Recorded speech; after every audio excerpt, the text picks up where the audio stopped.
प्रिय प्रतिभागियों नमस्कार। आज अनुवाद भाग 2।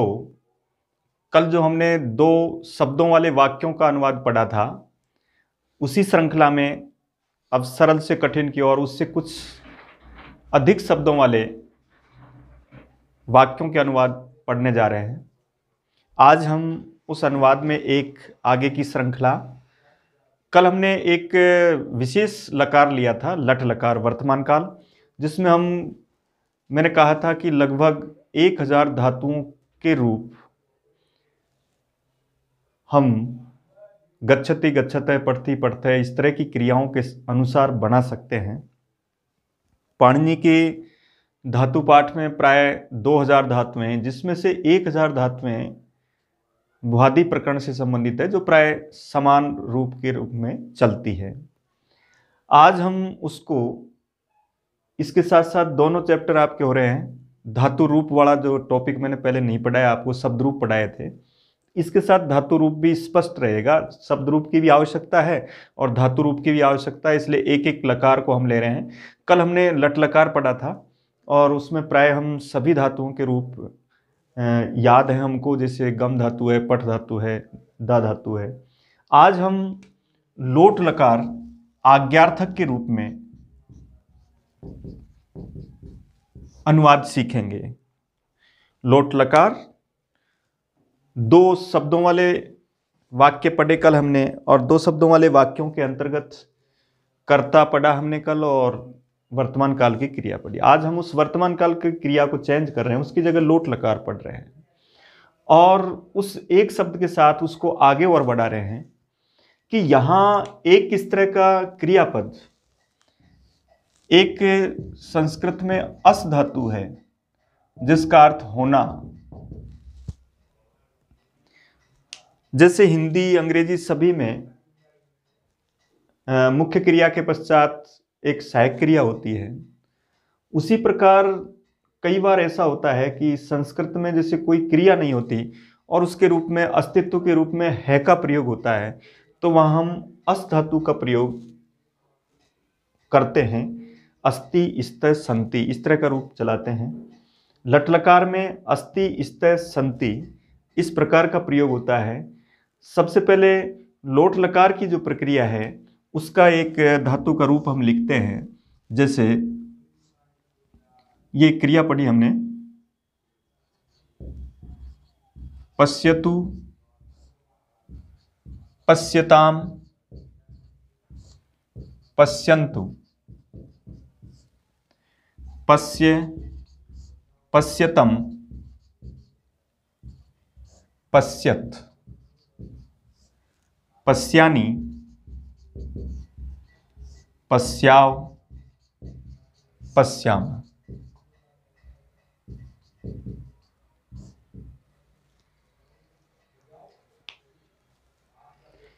देखिए, लोट लकार की अधिकांश क्रियापद इस तरीके से चलेंगे।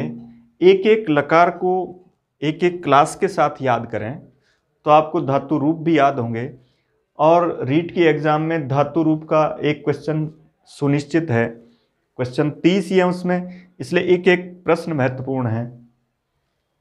तो देखिए, धातु रूप का कोई भी उस पैराग्राफ में एक ऐसा क्रियापद आएगा जिसमें आपसे पूछा जाएगा कि बताओ पश्यतम रूप कौन सी धातु का, कौन से लकार का, कौन से पुरुष का कौन सा वचन है।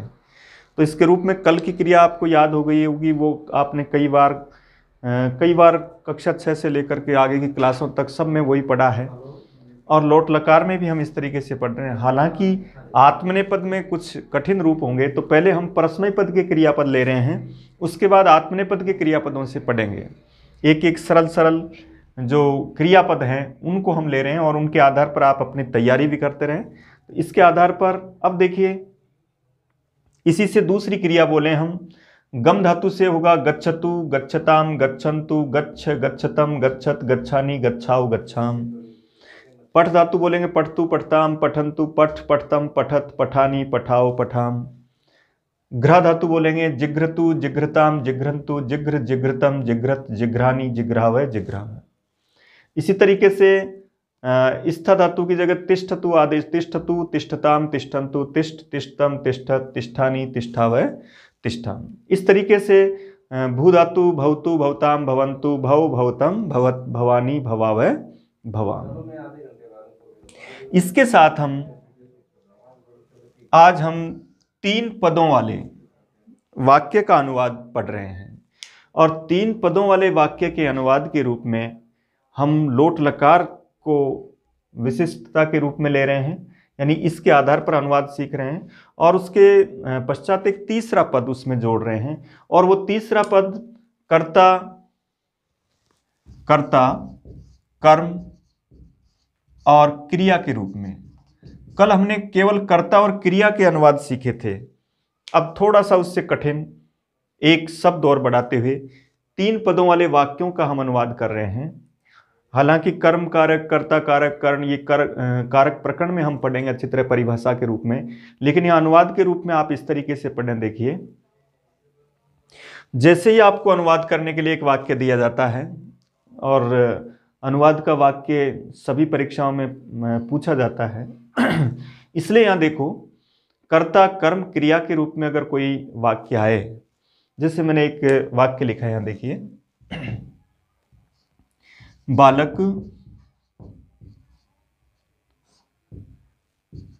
कविता पढ़ें। देखिए, आज लकार चेंज किया हमने, कल वर्तमान काल पढ़ रहे थे, पढ़ता है, इस तरह का अनुवाद किया था। आज हम आज्ञार्थक के रूप में, बालक कविता पढ़ें, तुम पाठ पढ़ो, इस तरह के जो आदेशात्मक, आज्ञात्मक जो वाक्य होते हैं, उनका अनुवाद हम लोट लकार से करते हैं। चाहिए के रूप में विधिलिंग का प्रयोग भी किया जा सकता है। तो यहां बालक कविता पढ़ें। अब देखिए, इसमें इस तरह के वाक्यों का अनुवाद करने के लिए कल की जो प्रक्रिया आपने सीखी थी, उससे तुरंत आगे देखिए, उसको तो अच्छी तरह से याद रखें, अब उसमें आप अगले चैप्टर को समाहित करते चलें, तो बिल्कुल सरल हो जाएगा। कोई भी टॉपिक आप पढ़ते हैं तो उसकी प्रथम क्लास को जरूर पढ़ें उससे, और उसके बाद दूसरी क्लास आ रही है तो उसके साथ पहली क्लास के साथ टच करते हुए दूसरी क्लास को पढ़ें। तीसरी क्लास है तो पहली दूसरी दोनों क्लास पढ़ के तीसरी को उसके साथ पढ़ें, चाहे उनको आप 5 मिनट का ही टाइम दें, पहले वाली जो पढ़ी हुई क्लासें हैं, तो उससे क्या है, आपका जो आगे की जो क्लास है, आगे का जो अनुवाद है, वो और ज़्यादा सरल हो जाएगा। तो कल की बात को एक बार वापस दोहरान करें। सबसे पहले अनुवाद करने के लिए हमको ये देखना पड़ता है कि वो वाक्य का कर्ता कौन है, और कर्ता को पहचानने का तरीका है उस काम को करने वाला कौन है। ऐसा उस पूरे वाक्य में देखें, जैसे बालक कविता पढ़े, इसका मतलब इस वाक्य का कर्ता बालक है, क्योंकि वो कविता पढ़ने का काम कर रहा है। इसलिए अब बालक करता है, तो जैसे ही आपसे पूछा जाए बालक कर्ता किस तरह का है, तो आपको स्पष्ट उत्तर देना है अब कि ये प्रथम पुरुष एक वचन का कर्ता है। कल 3 पुरुष पढ़े थे हमने, प्रथम पुरुष, मध्यम पुरुष, उत्तम पुरुष। तो अब याद रखो कि त्वम, युवाम, यूयम और अहम, आवाम, वयम, तुम दोनों, तुम सब, और मैं, हम दोनों, हम सब को छोड़कर सभी कर्ता प्रथम पुरुष के होते हैं। अब उसके बाद देख लें कि एक वचन का प्रयोग है तो एक वचन का प्रयोग करें, बहुवचन का प्रयोग है तो बहुवचन का। तो बालक कविता पढ़ें, इसका मतलब यहाँ बहुवचन के रूप में पढ़ें का प्रयोग किया गया है। पढ़े के रूप में एक वचन का रूप है, तो ये बहुवचन भी हो सकता है, एक वचन का प्रयोग भी कर सकते हैं। अब इसकी जगह अनुस्वार का प्रयोग हम नहीं करते हैं बहुवचन का, तो ये बालक कविता पढ़े, इसका मतलब यहां इसको एक वचन का प्रयोग किया गया। अब एक वचन के रूप में हम जब इसको करते हैं, पढ़े के रूप में जब हिंदी में बहुवचन का प्रयोग करेंगे तब उसको बहुवचन का रूप पढ़ेंगे। तो यहां अब अनुवाद कर रहे हैं हम, तो इसका मतलब ये प्रथम पुरुष एक वचन, यानी कर्ता में प्रथमा विभक्ति से स्टार्ट करें। अभी हम प्रथमा विभक्ति वाले कर्ता के अनुवाद सीख रहे हैं। कर्ता में तृतीय विभक्ति भी आ सकती है, वो अनुक्त और उक्त जब पढ़ेंगे, इसको आगे क्रम बढ़ाएंगे तब उसको सीखेंगे। अभी हम कर्ता की प्रथम विभक्ति के रूप में पढ़ें, क्योंकि लकार के साथ उसको जोड़ रहे हैं। अब इसके बाद देखिए बालक है, बालक। अब कल क्या पढ़ा अपन ने, कर्ता और क्रिया। अब कर्ता के तुरंत बाद आपको क्रिया लिखनी है ताकि गलती नहीं हो, नहीं तो वहां हम गलती कर जाते हैं। अब पठ धातु लोट लकार में चलेगा तो पठतु आएगा, क्योंकि ये प्रथम पुरुष एक वचन का है। तो बालक है पठतु। सबसे पहले कर्ता का अनुवाद करके और उसके बाद क्रिया का अनुवाद करें तो गलती नहीं होगी। और अब देखिए आपने कल तक का तो इतना सीखा था और उसके आधार पर हमने ये अनुवाद कर दिया, क्योंकि ये प्रथम पुरुष एक वचन, ये भी प्रथम पुरुष एक वचन। अब कर्म की बात कर रहे हैं अनुवाद के दृष्टिकोण से। कर्म को पहचानने का तरीका है उस क्रिया से पहले आप क्या लगा दें, किसको लगा दें, और उनका जो उत्तर आए यानी वो कर्म है, इप्सितम है, वो कर्ता जिसको चाहता है वो कर्म है। ये एक लाक्षणिक परिभाषा के रूप में। लेकिन हम अनुवाद के जरिए अगर सीख रहे हैं उसको, तो आप तो सीधा यही रखें कि उस क्रिया को किसकी आवश्यकता हो रही है, वो कर्म है। क्या पढ़े, किसको पढ़े, इसका जो उत्तर आ रहा है वो यहाँ एक तरह से इप्सितम कर्म होगा, और उस कर्म में हमको द्वितीय विभक्ति भरनी है, क्योंकि जब हमने कर्ता में प्रथम विभक्ति भर दी है तो वहां आपको द्वितीय विभक्ति का प्रयोग करना है। और द्वितीय विभक्ति के रूप में शब्द रूप आप पहले पढ़ चुके हैं, शब्द रूप मैंने पहले पढ़ा दिया आपको, तो वो शब्द रूप आपको याद है। अकारांत शब्द हो वहां भी अम आएगा, आकारांत शब्द उनके पीछे भी मैं जुड़ेगा, इकारांत शब्द सभी के पीछे इनमें एक वचन में मैं का प्रयोग होता है। कुछ ऐसे शब्द हैं सकारांत जो नपुंसकलिंग होते हैं, उनमें मैं का प्रयोग नहीं होता, उनमें विसर्ग का प्रयोग हो सकता है, उनमें ह्रस्व स्वर का प्रयोग हो सकता है, जैसे वारी है, इस तरीके से। लेकिन अधिकांश में हम इस मैं का प्रयोग करते हैं। तो इस तरीके से आप अनुवाद करें। अब देखिए एक दूसरा वाक्य लिखा मैंने, जैसे तुम सत्य बोलो।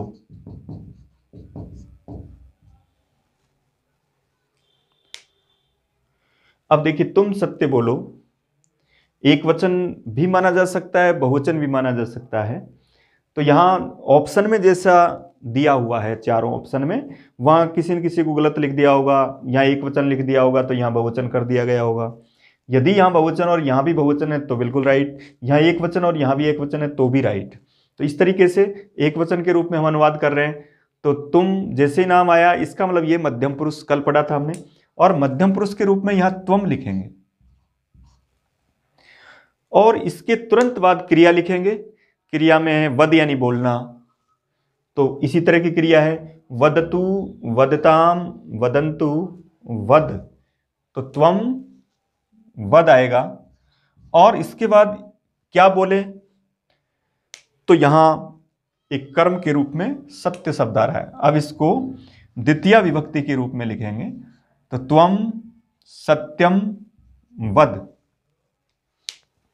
देखिए यहां त्वम सत्यम वद, इस तरह का जो वाक्य लिखा गया, त्वम ये प्रथम विभक्ति है, लेकिन पुरुष कौन सा है, मध्यम पुरुष है।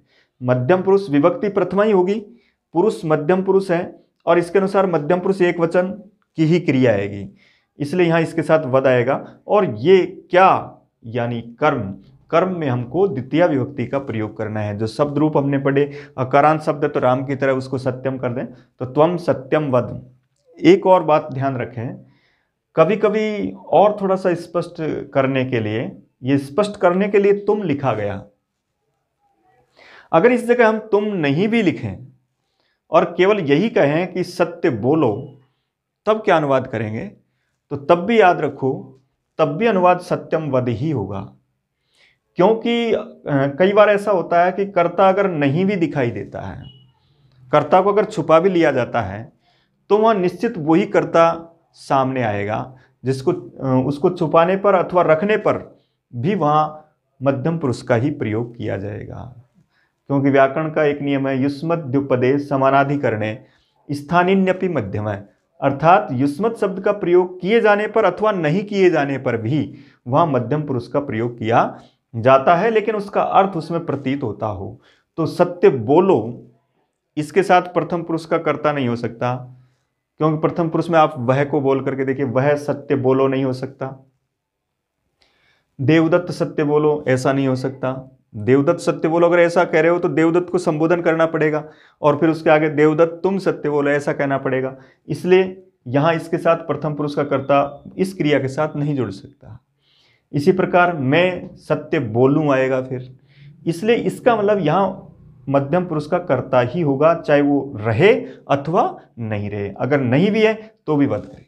इसलिए कभी कभी ऐसा ही लिखा रहता है ना, सत्यम वद धर्मम चर, सत्य बोलो, धर्म का आचरण करो, तो उनके साथ मध्यम पुरुष एक वचन की ही क्रिया का प्रयोग किया जाता है इस कर्ता के आधार पर। तो कर्ता रहे अथवा नहीं रहे। जैसे तीसरा वाक्य लिखे हम, जैसे मैंने लिखा, मान लो आपने केवल यही लिखा, इसका अनुवाद कीजिए,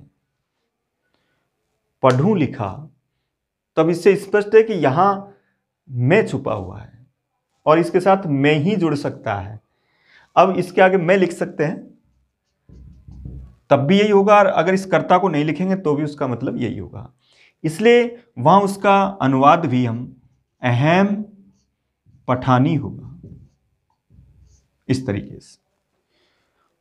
उत्तम पुरुष का कर्ता भी, उत्तम पुरुष का भी यही नियम है कि उत्तम पुरुष का अहम, आवाम, वयम यानी अस्मत् शब्द के रूप अगर वहां है तो भी उत्तम पुरुष आएगा, और नहीं है लेकिन अर्थ उसका प्रतीत हो रहा है तो भी वहां उत्तम पुरुष का ही प्रयोग करते हैं। इसलिए कभी कभी यह पूछ लिया जाता है कि बताइए पढ़ूं का क्या अनुवाद होगा, तो पढ़ूं से तात्पर्य यह है कि वहां उसका कर्ता छुपाया हुआ है और उसमें उत्तम पुरुष एक वचन का ही प्रयोग, उसके साथ मैं ही जुड़ सकता है। वह पढ़ूं नहीं हो सकता, तुम पढ़ूं नहीं हो सकता, हम पढ़ूं नहीं हो सकता, मैं पढ़ूं, इस तरह का ही वाक्य शब्द उसके साथ कर्ता के रूप में जुड़ सकता है, इसलिए उसके साथ अहम पठानी, इस तरह का हम प्रयोग कर सकते हैं। इसके बाद देखिए एक है, जैसे हम पत्र लिखें। अब देखिए 3 शब्दों वाला वाक्य है, तीनों शब्दों को पहचान करो, तीनों शब्दों में पहले कर्ता को ढूंढिए, लिखने वाला कौन, लिखने वाला अगर आपको प्रतीत हो गया अर्थ, इसका मतलब वो कर्ता है। कर्ता में आप प्रथम व्यक्ति लिखें अगर क्रिया के आधार पर आपको अनुवाद करना है। तो यहां वयम। अब इसके बाद लिखें, वही लोट लकार, लोट लकार के रूप में पढ़ रहे हैं आज हम। कल पढ़ा था हमने पढ़ता है, लिखता है, जाता है, खेलता है, कूदता है, इस तरह के अनुवाद पढ़े थे, उनमें हमने पढ़ती, पठत, पठंती की जैसे अनुवाद किए थे। आज हम कर रहे हैं पढ़ें, लिखें, बोलें, इस तरह का जब अनुवाद हो रहा है तब हम उसको लोट लकार के रूप में पढ़ रहे हैं, इसलिए वयम। अब लिखाम, फिर यहां पत्रम, वयम पत्रम लिखाम, हम पत्र लिखें। यहां इस जगह पर गलती होती है हमसे, हम अधिकतर इनमें विसर्ग का प्रयोग कर जाते हैं। जब इनमें विसर्ग का प्रयोग होगा तब वो लट लकार है, और जब इनमें विसर्ग का प्रयोग नहीं होगा तब वो लोट लकार है। इसलिए याद रखें, कई बार ऐसा ही होता है कि इसके साथ ये पूछ लिया जाता है पश्या में कौन सा लकार है, तो हम वहाँ पश्यति, पश्यत, पश्यंती के रूप में पश्याम, पश्याम के रूप में लट लकार भर देते हैं, जबकि ये देखना चाहिए कि मैं के पश्चात विसर्ग नहीं है, इसका मतलब ये लोट लकार है। तो वह और मैं के पश्चात अगर विसर्ग है तब वो लट लकार है, विसर्ग नहीं है तब वो आपका लोट लकार है। लोट लकार में किसी में भी विसर्ग का प्रयोग नहीं हो रहा है, अधिकतर हम इसमें भी विसर्ग कर जाते हैं, पश्य है, बहु है, पठ है, लिख है, इनमें भी आपको विसर्ग नहीं करना है, क्योंकि यहाँ सिप का के स्थान पर जो ही होता है उसका लोप हो जाता है, इसलिए विसर्ग का प्रयोग नहीं होता है। तो यहाँ कर्ता, कर्म और क्रिया के रूप में अनुवाद किया हमने। इसी तरीके से देखिए एक है, जैसे वे सब घर जाएं। देखिए वे सब घर जाएं, वाक्य देखा आपने, वाक्य देखते ही जाएं का मतलब यहां न तो वर्तमान काल का प्रयोग है, इसका मतलब यहां आज्ञार्थक है। अब आज्ञार्थक के रूप में लोट लकार याद रखें, एक जैसे आज्ञार्थक का नाम आया हमको याद रहना चाहिए, पठतु, पठताम, पठंतु, इस तरह का क्रियापद। और अब देखो, अब कर्ता ढूंढ रहे हैं हम, कौन है जाने वाले, वे सब। वे के साथ सब लगाने की आवश्यकता भी नहीं है, कभी कभी लिख भी दिया जाता है। वे घर जाएं अथवा वे सब घर जाएं, बात एक ही है, इसलिए ते। अब जाएं, तो ते क्या है, प्रथम पुरुष बहुवचन का कर्ता है, और प्रथम पुरुष बहुवचन के रूप में ते गच्छन्तु, और फिर यहां ये कर्म है, कर्म में द्वितीय आएगी गृहम। याद रख लें, एक वचन का प्रयोग है एक वचन के रूप में लिखें, बहुवचन का प्रयोग है बहुवचन के रूप में लिखें। जैसे तुम सब सत्य बोलो। अब यहां तुम सबसे स्पष्ट हो गया कि यह बहुवचन है, इसलिए अब यूयम सत्यम वदत, जैसे ये पश्यत पढ़ा आपने, वहां पश्यथ होता है और यहां पश्यत होता है, वदत होता है। तो यूयम सत्यम वदत, तुम सब सत्य बोलो, इसके रूप में हमने बहुवचन का प्रयोग किया। आवाम के साथ हम द्विवचन का प्रयोग करते हैं, आवाम के साथ पश्चावय जैसे क्रियापद का प्रयोग करते हैं। कर्ता के पश्चात, कर्ता में प्रथम व्यक्ति, कर्ता अगर बहुवचन के रूप में है तो बहुवचन के रूप में लिखें। जैसे छात्र लिखा एक, छात्र पाठ पढ़ें। अब देखिए छात्र पाठ पढ़ें या छात्र पाठ पढ़े, तो यहां पढ़े बहुवचन के रूप में है, इसलिए अब इसको बहुवचन करें, छात्र छात्रौ छात्रा। याद रखें ये कौन सा पुरुष, ये प्रथम पुरुष। त्वम युवाम यूयम अहम आवाम वयम के अलावा सभी कर्ता प्रथम पुरुष के हैं, लेकिन वो एक वचन हो सकते हैं, द्विवचन हो सकते हैं, बहुवचन हो सकते हैं। तो ये बहुवचन। अब इसके साथ यहां भी बहुवचन आएगा, पठन्तु, और ये कर्म आएगा द्वितीया में। तो छात्रा पाठम पठन्तु, इस तरीके से अनुवाद करेंगे। इसी तरीके से उत्तम पुरुष द्विवचन है, मध्यम पुरुष द्विवचन है। जैसे हम दोनों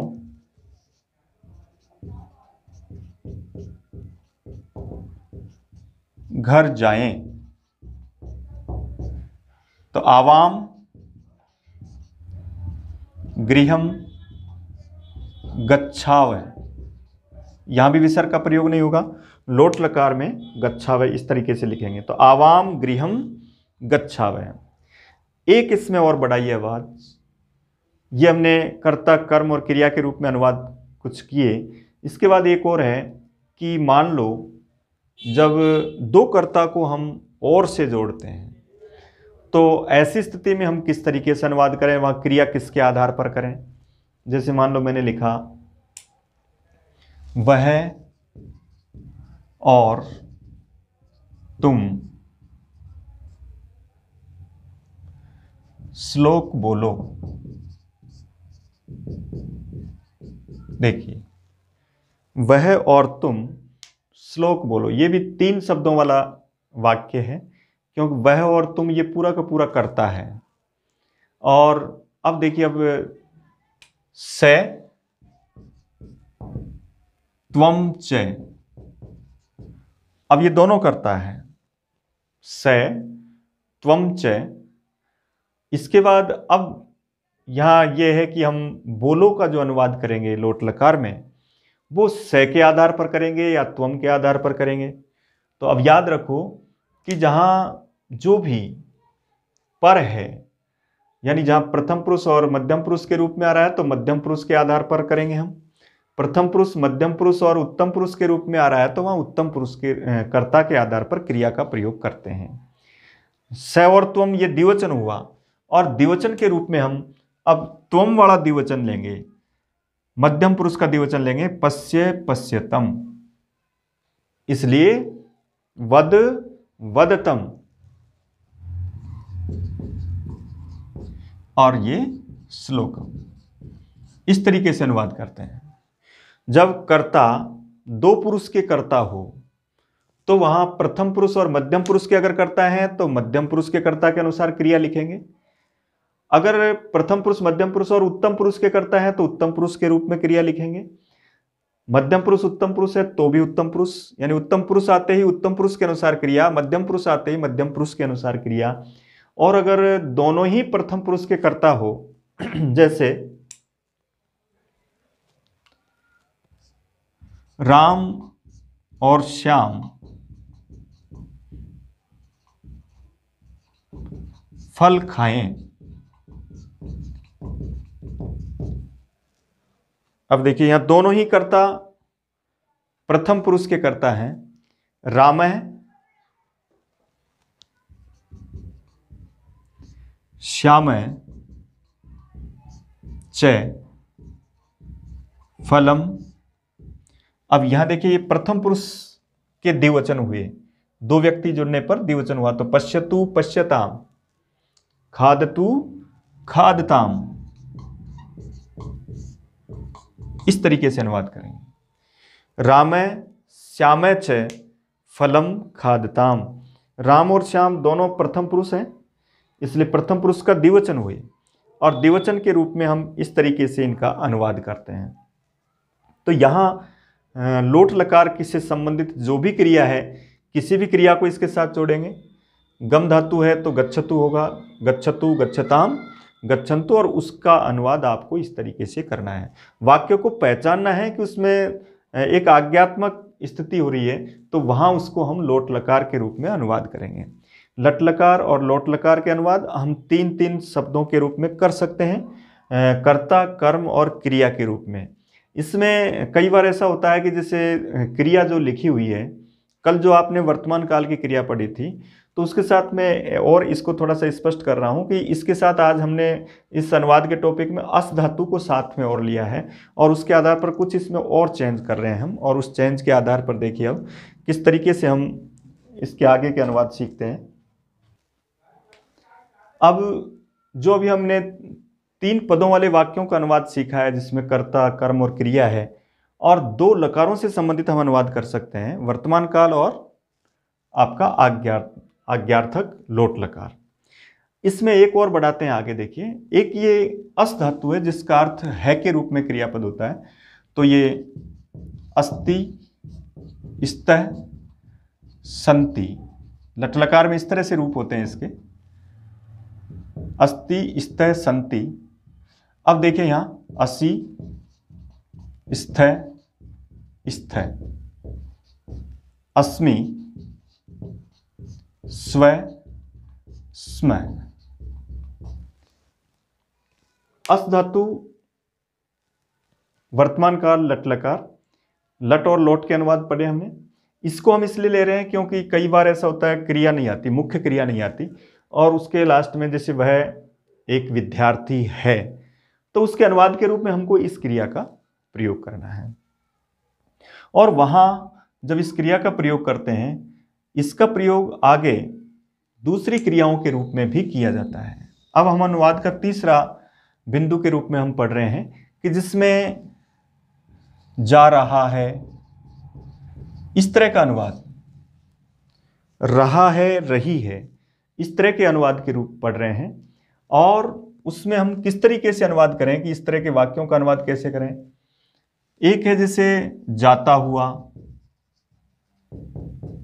इन दो को आधार बना करके कुछ अनुवाद पढ़ रहे हैं कि जब क्रिया के बाद निरंतरता अर्थ में हुआ, हुई, इस तरह का वाक्य शब्द आता हो, और अथवा क्रिया के अंत में रहा है, रही है जुड़ा हुआ हो, तब उसको हम किस तरीके से अनुवाद करें। तो उसका सरल तरीका है, उसके साथ आपको ये काम करना है। एक तो ये अस धातु के ये 9 रूप याद रहने चाहिए हमको। पहली लाइन तो याद रहती है अस्ति, स्थ, सन्ति, लेकिन हम अस्ति, स्थ, अस्मि, स्व, स्म, इनको याद नहीं रखते, तो यहाँ कई बार इसमें गलती हो जाती है, कई बार यहाँ गलती हो जाती है। तो ये लट लकार की अस धातु भी याद रखें, क्योंकि ये केवल है के रूप में भी अनुवाद के रूप में काम आएगी, और इस तरह के जो अनुवाद करेंगे उसमें भी काम आएगी। जैसे एक वाक्य लिखा, बालक घर जा रहा है। देखिए, वैसे तो संस्कृत व्याकरण में स्पष्ट वर्तमाने लट ही कहा गया, और वहां भी बालक गृहम गच्छति भी हो सकता है, लेकिन आधुनिक संस्कृत में कुछ इसमें बार बार इस तरह के नवाचार किए जा रहे हैं, जिसमें हम जा रहा है, रही है, रहा है, इसके लिए हम एक काम करते हैं कि उससे पहले जो क्रिया है, मुख्य क्रिया है, उसके रूप में ये कर्ता के रूप में हमने पढ़ लिया बालक है। इसके बाद ये कर्म हो गया, कहां जा रहा है, तो गृहम। इसके बाद अब देखिए इसका अनुवाद कर रहे हैं, तो इसके अनुवाद में अगर पीछे है आ रहा है, और अगर एक वचन है तो अस्ति आ जाएगा लास्ट में, और अस्ति के साथ यहां जो क्रियापद आएगा उसमें याद करो, मैंने आपको सत्री और सानच प्रत्यय पढ़ाए थे। तो वो सत्री सानच का रूप याद रखें। वहां सत्री प्रत्यय में हमने पढ़ा था गच्छन, गच्छन, गच्छन्तौ, गच्छन्ते ऐसा आया था। तो यहां इसके अनुसार अगर ये एक वचन है तो पुल्लिंग है, तो ये एक वचन पुल्लिंग आएगा।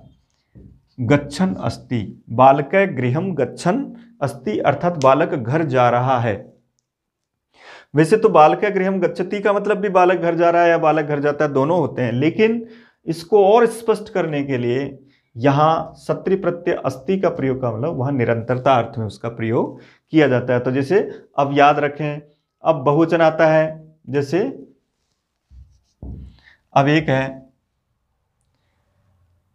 छात्र पढ़ रहे हैं। देखिए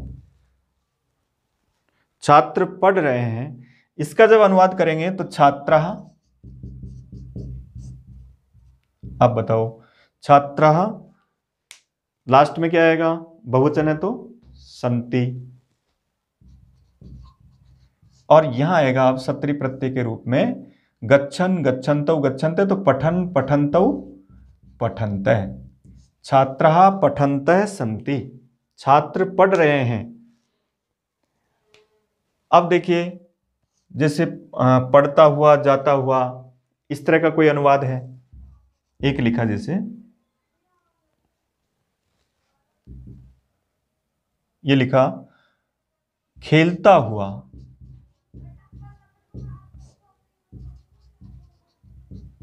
बालक पढ़ता है। अब इससे पहले ये इसका विशेषण है एक तरह से, और इस क्रिया के पश्चात हुआ शब्द आ रहा है, इसका मतलब यहां भी निरंतरता अर्थ है। कर्ता से पहले इस तरह का प्रयोग हो, कर्ता के बाद में इस तरह का प्रयोग हो, रहा है, रही है का प्रयोग हो, तब हमको वहां सत्री प्रत्यांत शब्द का प्रयोग। तो अब ये इसी तरह होगा, क्रीडन बालकः पठति, क्रीडन बालकः पठति, खेलता हुआ बालक पढ़ता है। ये एक वचन है तो ये भी एक वचन आएगा, ये बहुवचन है तो ये भी बहुवचन आएगा, और बहुवचन के साथ इस तरह के क्रियापद का हम प्रयोग करते हैं। अस्ति स्थ संति का जो वाक्य का प्रयोग है वो अधिकतर यहाँ इस तरह के वाक्यों के साथ जोड़ेंगे हम, और इस तरह के वाक्यों के अलावा अब ये सभी सत्री प्रत्यय के वाक्य थे। एक जैसे सानच प्रत्यय का उदाहरण लिखते हैं, जैसे तुम सेवा कर रहे हो, इसका अनुवाद करना है, तुम सेवा कर रहे हो। हम क्या करते हैं, अनुवाद के वाक्य को देख करके अनुमान के आधार पर अनुवाद कर जाते हैं, और कई बार कौन सी गलती छोड़ देते हैं, कई बार विसर्ग की गलती रह जाती है, कई बार पुल्लिंग से नपुंसकलिंग, स्त्रीलिंग की गलती छोड़ जाते हैं। और अनुवाद में वही चीज़ महत्वपूर्ण होती है, उसमें ABCD चारों जब ऑप्शन देखते हैं तो किसी में विसर्ग आ रहा है, किसी में नहीं आ रहा है, और उसी पर उसका सत्य असत्य का फैसला करना होता है। इसलिए अब देखो तुम सेवा कर रहे हो, यहाँ देखो सबसे पहले कर्ता देखो, एक वचन बहुवचन कोई सा भी कर सकते हैं तुम में, तो त्वम। इसके बाद देखिए अब है के साथ ये आएगा, त्वम क्या है, मध्यम पुरुष एक वचन है, इसलिए त्वम असि। कर्ता लिख के तुरंत क्रिया लिखें, आपका जो रफ पेपर है उस पर पहले इस तरीके से देख लें, कर्ता और कर्ता के पश्चात क्रिया, और उसके बाद अब ये देखें कि ये सेवा कर रहे हो, ये क्रिया है निरंतरता अर्थ में। अब सेव जो धातु है वो आत्मनेपद की है, इसलिए वहां सानच प्रत्यय आएगा, त्वम सेव मानः असि, तुम सेवा कर रहे हो। जो परस्मयी पद की धातुएं हैं उनमें हमको सत्री प्रत्यय जोड़ करके अनुवाद करना है, और जो आत्मनेपद की क्रिया है उनमें हमको सानच प्रत्यय करके हमको प्रयोग करना है। याचमान है, वर्तमान, सेवमान है, इस तरीके से हम प्रयोग कर सकते हैं। जैसे तुम बढ़ते हुए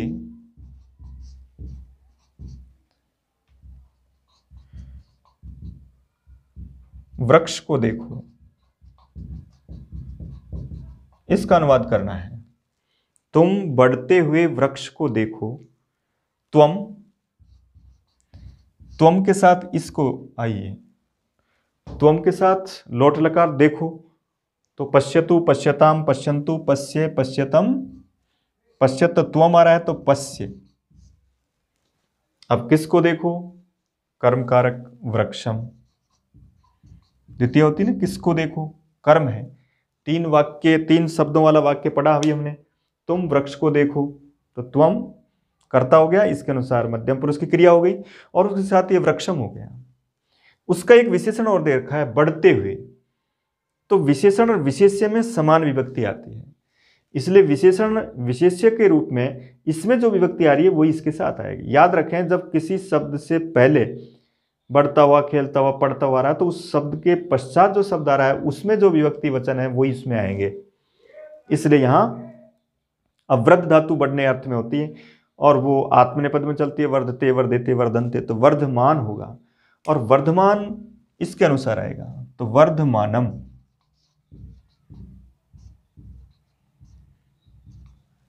त्वम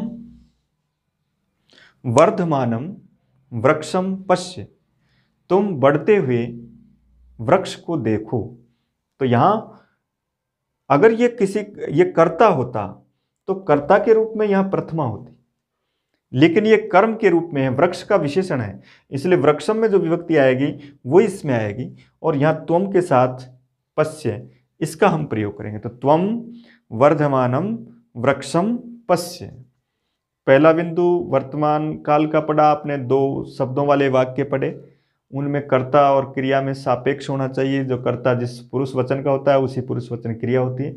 आज हमने लोट लकार का प्रयोग पढ़ा है। लोट लकार के अंतर्गत हमने उसके क्रियापदों को पढ़ा है कि कहाँ पर वर्तमान काल के स्थान पर अगर आज्ञार्थक कोई वाक्य आता है तो उसमें लोट लकार का प्रयोग करें।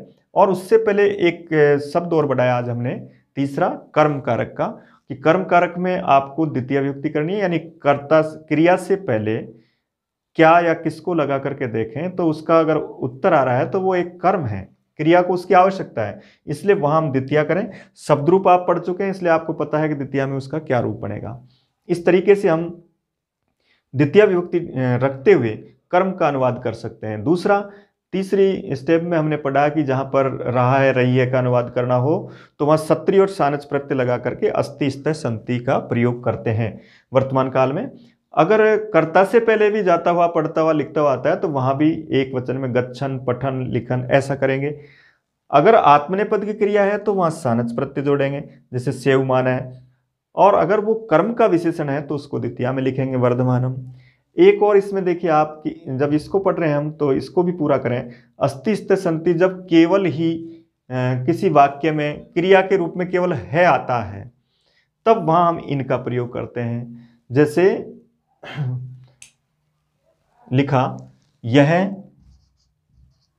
एक विद्यार्थी है। अब देखो इसमें कोई मुख्य क्रिया नहीं है, इसमें केवल है एक सहायक क्रिया का प्रयोग मात्र है। इसलिए यहां अब जब इनका अनुवाद करते हैं हम तो इसमें देखिए ये सब एक तरह से कर्ता के रूप में है और ये एक क्रिया के रूप में, इसलिए ये सब, इन सभी में प्रथम विभक्ति का ही हम प्रयोग करेंगे और इसमें लिखेंगे अयम एकः विद्यार्थी अस्ति। अयम एकः विद्यार्थी अस्ति, ये इसका विशेषण, ये इसका विशेषण, इसलिए यहां ये तीनों में एक जैसी विभक्ति आएगी। अस्ति क्रिया के ये करता है, कौन है? अयम एक विद्यार्थी अस्ति। है के रूप में जो अनुवाद करना है तब आपको ऐसे करना है, जैसे वे अध्यापक हैं, अब इसका अनुवाद करवाया जा रहा है तो वे अध्यापक हैं, इसका मतलब देखिए वे आपने पढ़ा था कल प्रथम पुरुष में, प्रथम पुरुष का बहुवचन का करता है वे, तो ते। अब ते बहुवचन है तो ये भी बहुवचन होगा, परस्पर विशेषण विशेष्य है, तो ते अध्यापका। अब बहुवचन के साथ सन्ति आएगा, तो ते अध्यापका सन्ति। इस तरीके से अनुवाद करेंगे। एक लिखा तुम चिकित्सक हो, इसमें भी केवल क्रिया के रूप में है या हो या हूं का प्रयोग हो रहा है। इसका मतलब यहां अस धातु से ही अनुवाद बनाएंगे। तो त्वम चिकित्सक है, असि, अब त्वम के साथ असि आएगा, अस्ति स्तः सन्ति, असि स्थः स्थः, अस्मि स्व स्म। जैसे लिखा हम भारतीय हैं, तो हम के लिए अनुवाद कल पढ़ा आपने, उत्तम पुरुष बहुवचन का करता है, तो क्या लिखेंगे हम, वयम। अब वयम बहुवचन है इसलिए भारतीय भी बहुवचन हो, भारतीय, रामे रामौ रामा, और इसके बाद इस्म, वयम भारतीया इस्म, क्योंकि वयम उत्तम पुरुष का बहुवचन है, उत्तम पुरुष के बहुवचन के साथ इस्म का प्रयोग करेंगे, उत्तम पुरुष के एक वचन के साथ अस्मि का प्रयोग करेंगे। जैसे मैं अध्यापक हूं, तो अहम अध्यापक अस्मि, इस तरह का प्रयोग करेंगे। तुम सब छात्र हो, यूयम छात्रा स्थ। इस तरीके से हमको इस अस धातु का अलग से रूप याद रखना है, ताकि जब भी किसी वाक्य में केवल है या हो से संबंधित जो अनुवाद हो उसको हम इससे करेंगे, और इसके जिस पुरुष का प्रयोग हुआ है उसी पुरुष और उसी वचन की क्रिया का प्रयोग करेंगे, और उसके सत्रि और सानच के साथ भी हम इसका प्रयोग करेंगे। तो कल और आज की क्लास के आधार पर आपने 3-4 तरह के ये अनुवाद के वाक्य सीखे, इसी पर आप अभ्यास करते रहें। जितना अभ्यास करेंगे हम अनुवाद के रूप में उतना ही हमारे लिए लाभदायक होगा, और हम अनुवाद के प्रत्येक वाक्य को कर सकते हैं। अनुवाद हमारे लिए बहुत सरल हो जाएगा। कल हम इससे आगे कुछ प्रत्ययों के साथ अनुवाद सीखेंगे तीसरे स्टेप पर। अब कुछ आगे बढ़ते चलेंगे। 3 पदों के वाक्य वालों का अनुवाद सीखा, कल हम इससे आगे बढ़ करके इससे आगे जो भी प्रत्ययों से संबंधित अनुवाद होंगे उनको सीखेंगे।